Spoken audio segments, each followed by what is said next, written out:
today, in our marriage class, I'm looking at the topic, little forces in early relationship or beginning relationship.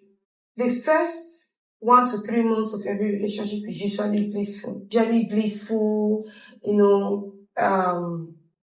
The man can take you to the moon and bring you back. Everything is quite, good as you want it. If you want pizza, he gives to you and all that. Anything you want, she also will give you. Now, it keeps going on like that. Now, after that first 3 months, the next 3 to 6 months, from the 3 months, you begin to experience a whole lot of behavioral changes because the person is kind of a bit relaxed. Then you begin to see questionable behaviors. And most of the time, because you're still in love with this person and you want to overlook most of these behaviors. My brother, my sister, I call them little forces. Today, we'll be looking at these little forces and how to manage them when you see them. You see them and how you can be able to manage them. One of these little forces, number one, is lateness. You see the man always keeping late or the woman always keeping late. First, it will all start with dates. You say, okay, I want to take you out on a date, and the date is stipulated for 2 p.m. and you see the person showing up around 5 p.m. and when you ask question, what really happened, and they give you excuse, I've been busy, or I was busy, I was this, or I was that.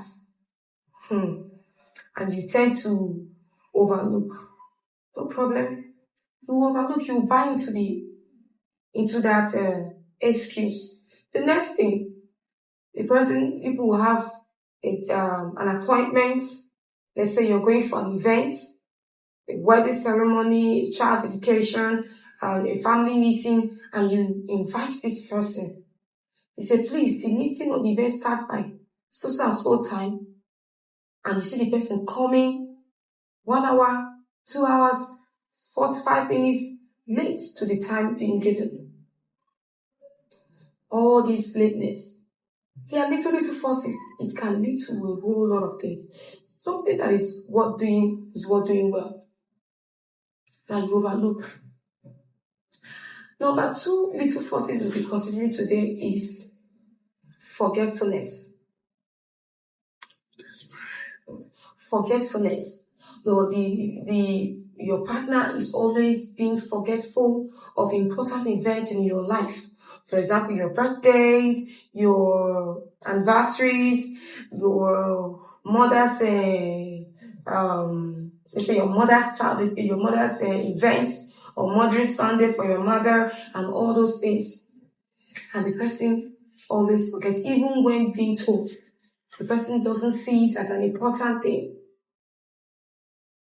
Then when you bring it up, the person will say, oh, I'm sorry, and all that. They are called little forces. You overlook, Abby? Oh, Then the next one is, that's the number 3, is showing up in your house unannounced. When your partner shows up in your house unannounced, don't take it for a joke. It shows a high level of trust issue and instability in behavior, which will manifest in different dimensions. And you begin to wonder, why this? Oh, let's take, for example, he or she shows up in your house. Maybe what he or she is intending to see didn't happen. Okay, what if it finally happens? What will not be the excuse? You will find a way to, tell the person you're sorry, and the person finally forgives you. Do you think that image will erase in the heart of that person forever? I doubt it. These are called little forces. It keeps building up in your heart. It keeps building up. You keep overlooking it. You think it's going to be fine. See, let me tell you one thing. Sorry doesn't fix everything. I'm sorry doesn't fix everything. What fixes everything is doing the right thing, saying the right thing, behaving the right way. That is what fixes a particular issue. Then tomorrow, you see instability in behavior, unwanted character and behavior, and you'll be like, she was not like this when I met her. She was like this, so it's you that turn blind eye to those little forces at the beginning or the early beginning of the relationship. Number four little forces is keeping secrets. Now, I wonder how you have someone in your life, someone you cherish, someone you love, someone you are considering marriage with, and you still keep secret with such person.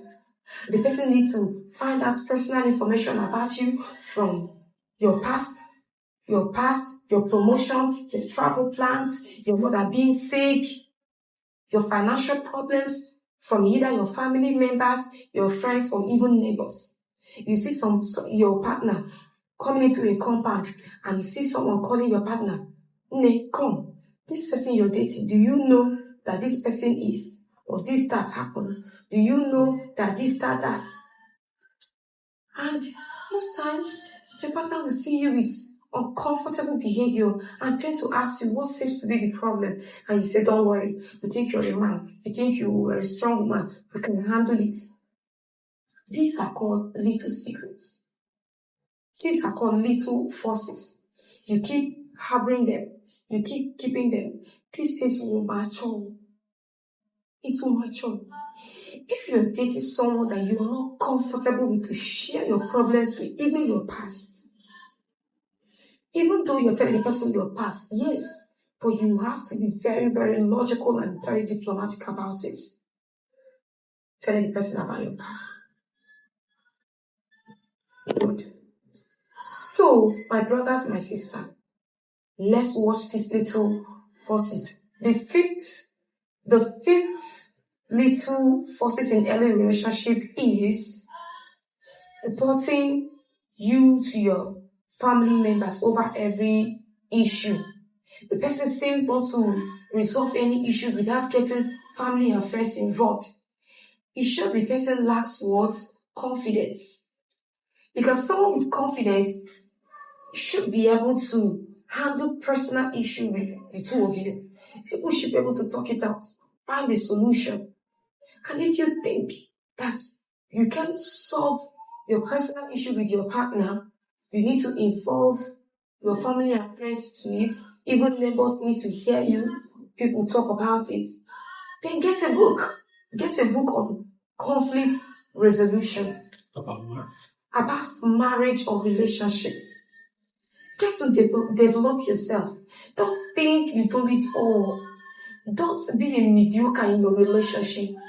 The same mistake you keep making in your previous relationship and they keep reoccurring and you tend not to do anything about it, my dear, it can really, really, really, really hinder or cause issues in your marriage. So I advise that we consider the suggested solution to these little forces. Number one, I said mentality. What I said mentality? You need to build a strong mentality or a new mentality towards these little forces. Oh, this is who my partner is. How can I build a new mentality to be able to know how to manage it when I see it? When you build a mentality, a new mentality means building a new strategy. That's what I mean. Building a new strategy. You know, some people say, I have plan A and plan B. You having a plan B, okay, this is what I'm seeing in my relationship. How can I be able to sort it out? That is all in mentality. Now, when you have built a mentality towards that, the next solution, number two, is build tolerance. Tolerance is something you build. Tolerance is something that, you need to work on when a challenge is when you're being faced with a challenge. Those forces you meet in your relationship, you need to build a high level of tolerance. If there are ones that you know you can tolerate, yes, if you know, I have built strategy on how I'm aware of this situation, then the next thing I build is tolerance. How can I be able to tolerate it? You tell yourself, I can tolerate it, I can take it, I can accommodate it, I can accept this, I can move on with this behavior. It doesn't bother me. That's the number one suggested solution. Then the number 3 and the last is if you cannot build a mentality towards it, you cannot build a tolerance towards it. The number 3 is you quit the relationship. There's no two ways about it. You quit for your peace of mind. Your sanity matters a lot. Your sanity matters a lot. Especially when you know this relationship is going towards marriage, and you know marriage is a lifetime thing. Forget those saying it's not a lifetime thing. It's a lifetime adventure rather. So if you know you can't deal with these little forces, you quit, you move on. There are many fishes in the ocean. All you need to do is what? Cast your nets. Cast your net and you will catch. Thank you for watching. Please share, subscribe, and comment.